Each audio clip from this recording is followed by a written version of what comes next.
मैं India crime news 24 से विकास कुमार गौड़।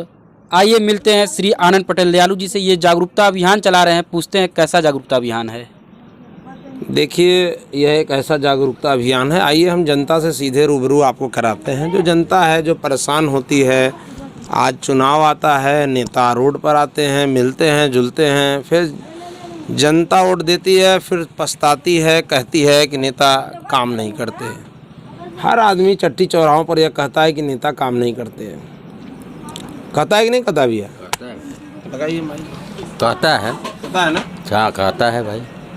आप भी कहते होंगे। नहीं, हम तो भाई नहीं कहते हैं। ये बात सभी लोग कहते हैं, लेकिन मैं नहीं कहता हूँ। नहीं, ये अलग बात है। लेकिन ये देखिए, ये एक ऐसा जागरूकता अभियान है जहाँ बात ये है कि जो लोग ये कहते हैं कि नेता काम नहीं करता, सवाल उनके लिए है। आज ओबरा की विषम परिस्थितियां हैं, ओबरा में दिक्कतें ढेर सारी हैं। आज सवाल है आपसे कि जो आज वर्तमान स्थिति है, उस वर्तमान स्थिति में हमें हॉस्पिटल चाहिए जहां आज हम इलाज कराते हैं। किसी महिला का डिलीवरी हो जाए तो रॉबर्ट्सगंज जाना पड़ता है, कितना कष्ट होता है, कितना दुख होता है। आज हम लोग इस विषय की गंभीरता को समझते हैं। तो एक सवाल आपसे है कि आपने नेता को कभी वोट दिया कि नहीं दिया? दिए हैं भाई, वोट दिए हैं, वोट दिए हैं। नहीं, वोट दिए हैं ना, नेता को वोट दिया कि नहीं दिया? ये सवाल ये है, नेता को वोट दिया कि नहीं दिया? वोट तो आप देते ही हैं। आज अगर कुछ व्यवस्थाएं खराब हैं तो उसके पीछे केवल एक कारण है कि लोगों ने नेता को वोट नहीं दिया। नेता को वोट दिया कि नहीं दिया? आपने दिया राजनीतिक दल को, आपने दिया जाति को, आपने कभी नहीं दिया किसी व्यक्ति को समाज के निर्माण के लिए। या तो दारू पर दिया, या तो पैसा लेकर दिया, या किसी के अभाव में प्रभाव में दिया। आपको देना था वोट, सवाल पूछना चाहिए था अपने नेता से। क्या आपने कभी सवाल पूछा अपने नेता से कि भाई आप बताओ? नहीं, सवाल नहीं पूछे हमने। सवाल नहीं पूछा। ये आम आदमी की समस्या है, जो भाई साहब की समस्या है, ये हर व्यक्ति की समस्या है। वो सवाल नहीं पूछता। ये हर आम आदमी की समस्या है, वो अपने नेता से सवाल नहीं पूछता। जैसे हम लोग ये अभियान इसलिए चला रहे हैं मित्र कि आप सवाल पूछें अपने नेता से। देखिए, पहला सवाल ये है कि कोरोना काल के विपरीत समय में नेताजी आप कहाँ थे जब जनता को सबसे ज़्यादा ज़रूरत आपकी थी? सेवा करने का सबसे बड़ी बारी कोरोना काल था। सही सवाल है या गलत सवाल है? वहाँ लगाइए। सही सवाल है, एकदम बिल्कुल सही सवाल है। कोरोना काल में भैया को मैं, इनकी पूरी टीम, अपना दल एस की पूरी, आनंद पटेल दयालु प्रदेश उपाध्यक्ष, हाँ, इनका बहुत बड़ा योगदान रहा। गरीबों के बीच में इन्होंने बहुत बढ़ चढ़कर हिस्सा लिया। राशन वितरण की, मास्क वितरण किया, तमाम तरीके की व्यवस्थाएं उपलब्ध कराने के लिए इन्होंने आगे रहा। हाँ, मैं इनसे बहुत प्रसन्न हूँ। इनको मैं दिल की गहराइयों से, हृदय की गहराइयों से मैं बहुत बहुत धन्यवाद मैं देता हूँ। भैया जय हिंद, जय भारत। आपके जैसा नेता हर संभव तत्पर रहें। धन्यवाद। सवाल ये है कि भलुआ टोला, बिल्ली, न्यू कॉलोनी, श्री राम नगर, गजराज नगर में एक भी लाइटें नहीं लगाई गई थी जब से विस्तारित क्षेत्र हुआ था। भाई साहब आ जाइए, आइए भैया, आइए।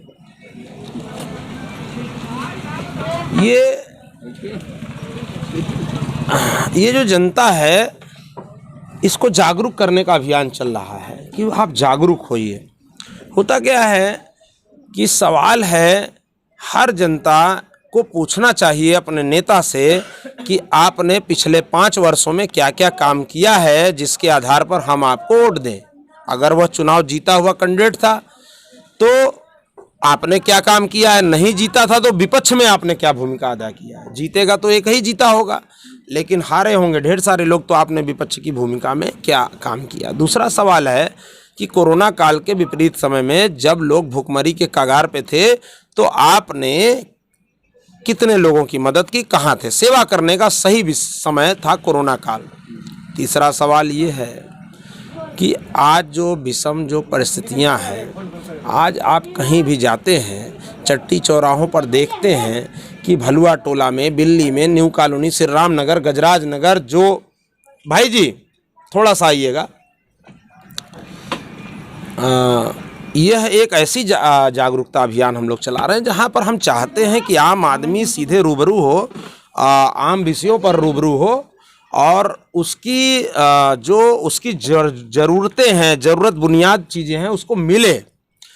तो सवाल उठता है कि आपने केवल वोट देने का काम किया है अभी तक। तो मैं चाहता हूं इस चुनाव में, ओबरा नगर पंचायत के चुनाव में, आप अपने नेता से सवाल पूछें कि कोरोना काल के विपरीत समय में नेताजी आप कहां थे, जब जनता की सबसे ज़्यादा ज़रूरत आपकी थी, आप कहां थे?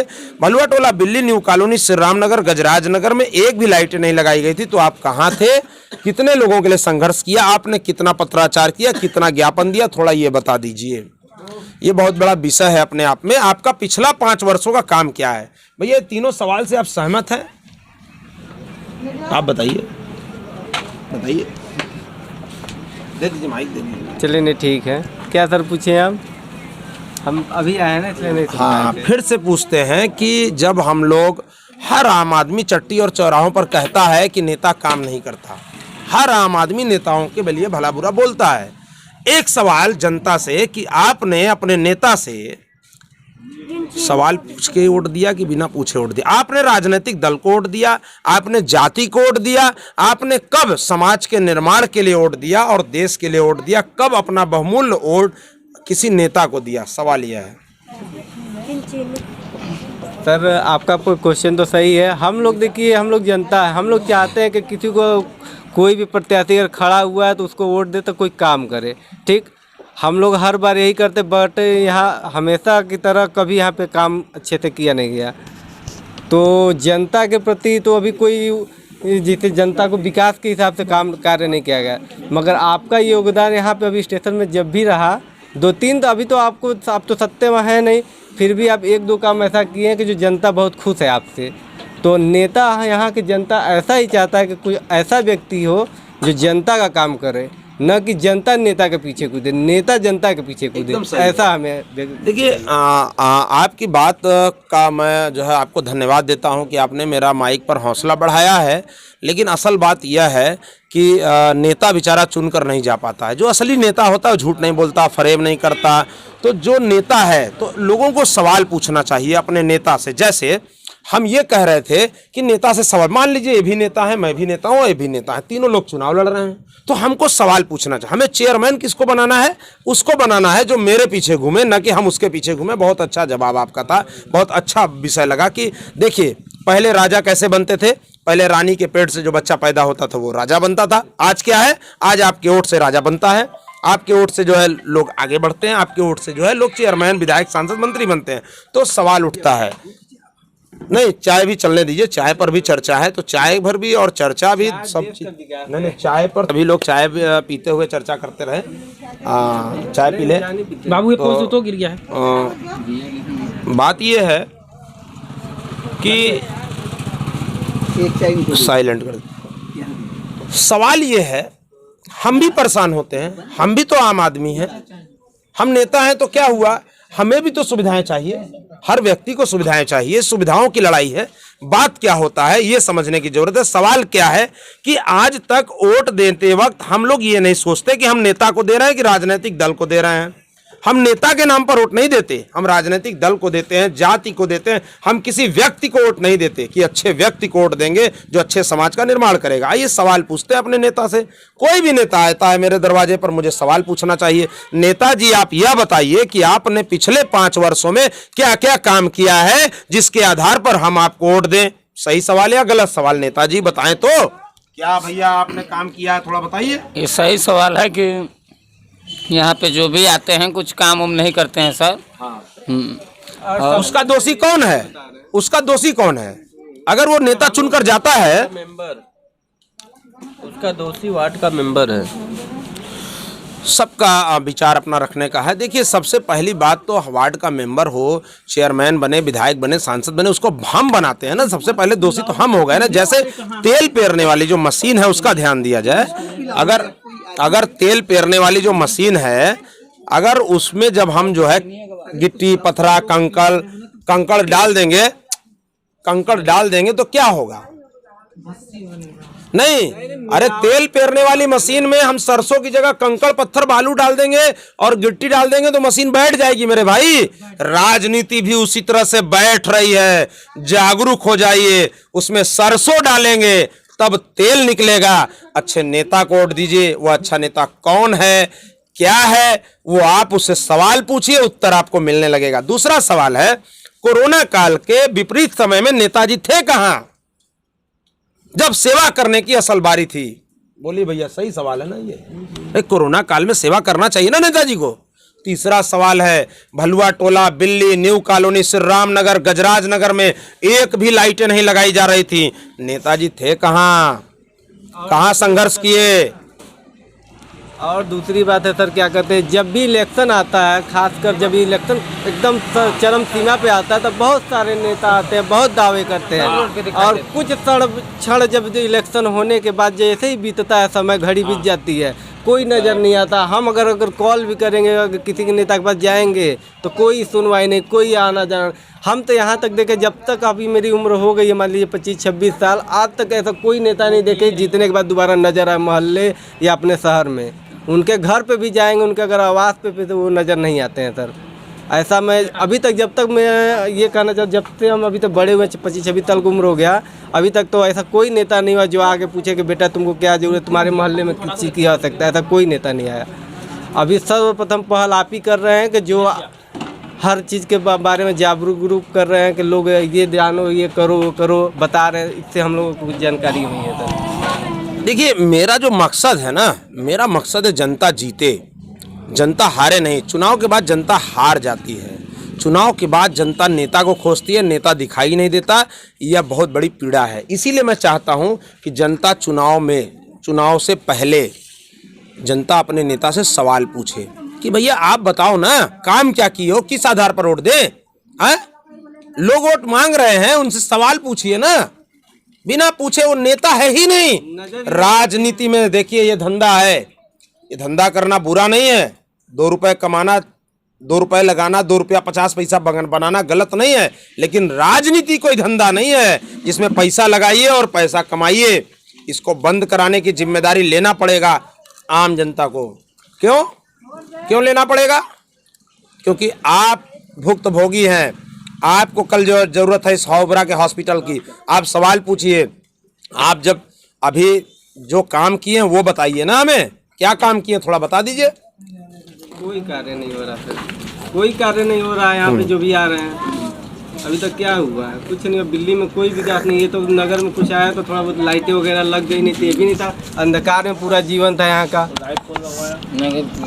मेरे श्री आनंद पटेल दयालु जी लगवाए, इन्हीं के माध्यम से लगाने था। ये तो पूरा दिल्ली स्टेशन पूरा अंधकार में था, डूबा हुआ। यहाँ कोई व्यवस्था नहीं, न रोड न नाली। यहाँ पे अभी जो भी काम हुआ है ये 2 वर्ष में ही हुआ है। 2-3 वर्षों में जो काम हुआ नहीं तो कोई काम नहीं था। चापाकल जो दिल्ली तिराहे के निकट जो लगा हुआ है, वो भी श्री आनंद पटेल दयालु भैया जी के माध्यम से ही गड़वाया गया है। दावा करने वाले सर बहुत नेता आ रहे हैं, मगर कार्य करने वाला नेता नहीं आ रहा। जनता समझ नहीं पा रही किसको वोट दें। जनता को भी जागरूक होना जरूरी था। तो अच्छे नेता ही जनता को जागरूक करेंगे। देखिए, जब हम लोग सवाल पूछते हैं लोगों को समझाने के लिए कि जब आप अपने नेता को वोट देते हैं तो जब उससे सवाल ही नहीं पूछ रहे हैं तो आपको कहने का अधिकार भी नहीं है कि नेता काम नहीं करते हैं। काम करने वाला नेता, हमारे जैसे लोग गली चौराहे चट्टी में जागरूकता अभियान इसलिए फैला रहे हैं कि आम आदमी जागरूक हो। हम लोग दिल्ली रेलवे स्टेशन पर बैठे हुए हैं, चाहे दिल्ली रेलवे स्टेशन पर चापाकल लगाने का काम हो, गड़वाने का काम हमने गड़वाया 2020 में। दिल्ली रेलवे स्टेशन की झोपड़पट्टी उखाड़ी गई थी, वहां पर हमने बचाया है। आप उनसे पूछ लीजिए, वहां भाभी हैं, पूछिए कौन बचाया।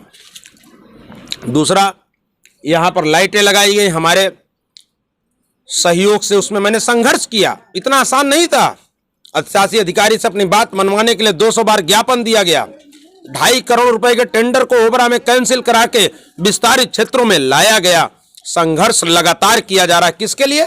आम आदमी के लिए। किसको समझना होगा? आम आदमी को।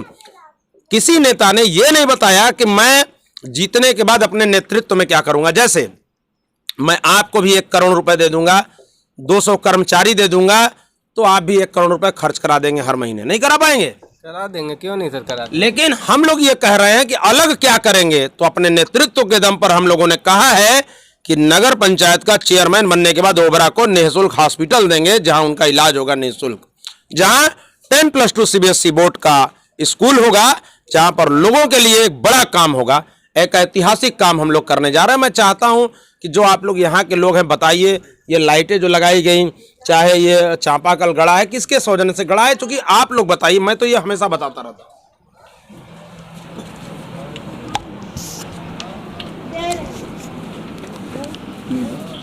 हम पति पत्नी दोनों हैंडीकैप्ड हैं।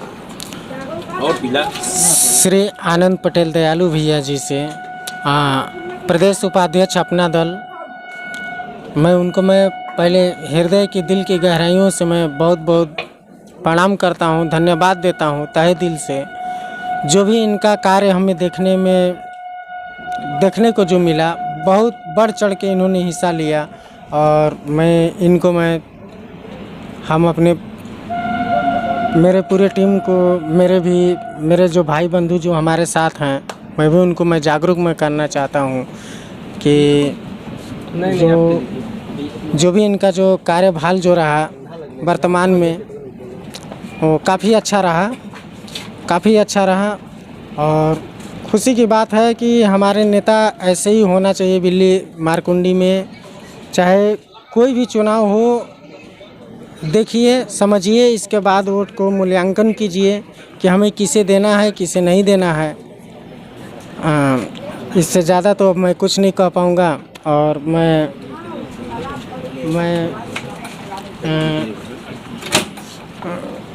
24 न्यूज़ को मैं बहुत बहुत धन्यवाद मैं देता हूँ। भैया जी को प्रणाम। बस इतना ही मेरा बयान रहेगा। आगे धन्यवाद सर। ये जागरूकता अभियान केसरी जी इसलिए फैलाया जा रहा है क्योंकि जब चुनाव आज है, कल नहीं होगा। लेकिन कम से कम ये तो लोग नहीं कहेंगे कि हम जागरूक नहीं थे, हमें जानकारी नहीं था, हमें नॉलेज नहीं था। आप अपने नेता से सवाल पूछिए, आपको उत्तर मिल जाएगा। किसी ने एक भी संघर्ष नहीं किया है। हाँ, आपको पैसा दे सकता है। हाँ, इन्वेस्टमेंट सेक्टर में वो काम करते हैं लोग, वो इन्वेस्टमेंट करते हैं। राजनीति, जैसे ये दुकान खोला गया, इसमें पैसा लगाया जाता है, समोसा बनना है, चाय बनना है, पैसा लग रहा है, इन्वेस्टमेंट हो रहा है, फिर उसको निकाला जाएगा, उसमें जो है 2 रुपया कमाया जाएगा। 10 रुपये लगाएंगे, 2 रुपये कमाएंगे, ये इन्वेस्टमेंट है। लेकिन राजनीति कोई इन्वेस्टमेंट थोड़ी ना है, राजनीति कोई धंधा थोड़ी ना है, राजनीति कोई व्यवसाय थोड़ी ना है कि उसमें पैसा लगाइए और फिर पैसा निकालिए। इसीलिए लोगों का काम नहीं होता है। अगर आपको हॉस्पिटल चाहिए तो आप अपना बहुमूल्य मत हमें दीजिए। अगर आपको 10+2 CBSE बोर्ड चाहिए तो हमें दीजिए, नहीं ओबरा शहर की आवाज़ कोई बुलंद नहीं करेगा। याद रखिएगा, किसी ने एक भी आवाज़ इस शहर के लिए उठाया नहीं है, लेकिन वह भी नेता है। यह देश का दुर्भाग्य है। आप सोच कर देखिए, प्रश्न पूछ कर देखिए, सब्जी मंडी उखाड़ी जाती है, आज से 2 महीने पहले कोई सबको सब्जी वाले बुलाते हैं, कोई आवाज़ तक नहीं उठाता। कितना दुर्भाग्यपूर्ण है। आनंद पटेल दयालु जी और उनकी पूरी टीम लगातार संघर्ष करती है और आवाज उठाती है। और SDM साहब कहते हैं कि यह अतिक्रमण का मामला है, तो मैं कहता हूं कि यह पथ विक्रेता अधिनियम का मामला है। लगातार संघर्ष हो रहा है, आम जनता के लिए हो रहा है। कांसी राम आवास के बच्चे 2020 में ठंड से ठुठुर रहे थे, उन्हें बचाने के लिए हमने प्रयास किया और आज भी वो बच्चे हैं। यह लगातार प्रयास एक दिनों में नहीं हो पाया। लगातार आज 2.5 करोड़ रुपए का काम ओबरा में निकाला गया था, जिसे कैंसिल कराया गया, विस्तारित क्षेत्रों में लाया गया। दिल्ली रेलवे स्टेशन की झोपड़पट्टी उखाड़ी गई, उसे बचाया गया। ये जिस दुकान में बैठे हैं, यह भी उखाड़ा जा रहा था और इसका पूरा प्रमाण यहाँ मिलता है, पूछ लीजिएगा। दूसरी चीजें मैंने सवाल पूछा है जनता से। आज जनता परेशान है, हताश है। अगर वो बीमार पड़ जाए तो उसे दिक्कतों का सामना करना पड़ता है। जरा सोचिए, कल्पना करिए, सरकारें बनती है, सरकारें बिगड़ती हैं, लेकिन दम तोड़ता हुआ आम आदमी नजर आता है। आज बीमार हो जाएंगे, कहाँ इलाज कराएंगे? सीधे रॉबर्ट्सगंज या बनारस। सही बात है? सही बात बाबू, कोई नहीं देखने वाला है, न करने वाला। आज यहाँ पर कोई नहीं देखने वाला। कई खदानें चल रही हैं, क्रैशर चल रहा है, चले, इसका विरोध नहीं है। बालू चलता है, चले, विरोध नहीं है। लेकिन जहां बालू चलता है वहां के लोगों के गांव से पूछा जाए इलाज का कितना समस्या है। सीधे रॉबर्ट्सगंज बनारस प्राइवेट हॉस्पिटलों में मुझे सुविधा चाहिए, वो भी निःशुल्क। ये मेरा अधिकार है, जिला खनिज निधि हमारा है, वह हमें चाहिए। आम आदमी को उसका अधिकार दिलाने के लिए हम लोग राजनीति में हैं। छोटा मुद्दा हो या बड़ा मुद्दा हो, सैकड़ों बच्चों को स्कूल में पढ़ाने का मामला हो, वह हमारी टीम करती है। 4200 महिलाओं को आत्मनिर्भर बनाने का काम करती है। हर साल 2000 लोगों को शाल व कंबल बांटने का काम करती है। कोरोना काल में 1000 परिवारों तक पहुंचकर उन्हें राशन देने का काम किया, तो 400 लोगों का राशन कार्ड आज से 1 महीने से हम लोग जो 50 राशन कार्ड अभी इधर बीच में बनवा चुके हैं। ये अलग राशन कार्ड बनवा रहे हैं और लोगों का वीडियो भी अपलोड कर रहे हैं, जारी कर रहे हैं। लोग जागरूक हो, आपके हक के लिए लड़ाई है। आपको हक कौन दिलाएगा ये आप समझिए। बिना किसी पद पे रहते हुए hand pipe Delhi railway station पर दिखा दीजिए, यह गड़वाया गया, यहां लाइटें लगाई गई, संघर्ष किया गया, 200 बार ज्ञापन दिया गया, 70 बार विरोध प्रदर्शन किया गया, तब जाकर यह कहीं काम हो पाया है। और दिल्ली रेलवे स्टेशन की बात हो, चाहे ग्रीन माउंटेन स्कूल, चाहे राजू खान जी भलुआ टोला में, चाहे उसके आगे राम साहे यादव जी, चाहे खरटिया का पोखरा, कुल 14 हैंड पाइप हमने गड़वाया। यह संघर्ष आम आदमी के लिए। अरे पूछिए उन लोगों से, क्या कभी आपने कोई काम किया है, संघर्ष किया है, कहीं किसी के लिए आवाज उठाया है? आप डरते हो, आवाज इसलिए नहीं उठाते कि कोई अधिकारी आपसे नाराज हो जाएगा। बहुत से अधिकारी चाहते हैं कि लोग मेरी केवल चापलूसी में लगे रहे। ये कल भी नहीं हुआ था। क्रांतिकारियों ने देश की आज़ादी के लिए अपने प्राणों को न्यौछावर कर दिया था। क्रांतिकारी भगत सिंह, सुखदेव, राजगुरु, रामप्रसाद बिस्मिल, अशफाक उल्लाह खान, राजेंद्र लाडे, खुदीराम बोस, सुभाष चंद्र बोस, क्रांतिकारी चंद्रशेखर आजाद को मानने वाले लोग हैं हम लोग। इस देश के लिए काम करते हैं और इस देश की आवाम में ओबरा नगर पंचायत का चुनाव होने जा रहा है। संभावित प्रत्याशी भी मैं रहूंगा। मैं चाहता हूं कि आप जागरूक होइए, अपने नेता से सवाल पूछिए। अगर आपका नेता सवाल का जवाब नहीं देता है तो समझ लीजिएगा वो नेता नहीं है, वो लेता है और देता है। वो एक हाथ से पैसा बांटेगा और एक हाथ से पैसा कमाएगा। फिर मत कहिएगा नेता काम करने वाला चाहिए। इसीलिए मैं आपसे कह रहा हूं, जागरूक हो जाइए। आपके हिस्से की लड़ाई आपका बेटा उर्फ आनंद पटेल दयालु लड़ रहा है, आपके लिए संघर्ष कर रहा है। राजनीति में मुझे 20 वर्ष हो चुके हैं। अब आपकी बारी है, अपना बटन दबाइए और ओबरा को, नगर पंचायत को हॉस्पिटल दिलाइए। जय हिंद, जय भारत, नमो बुद्धाय, जय भीम, जय सरदार। 3 4 5 चाय है।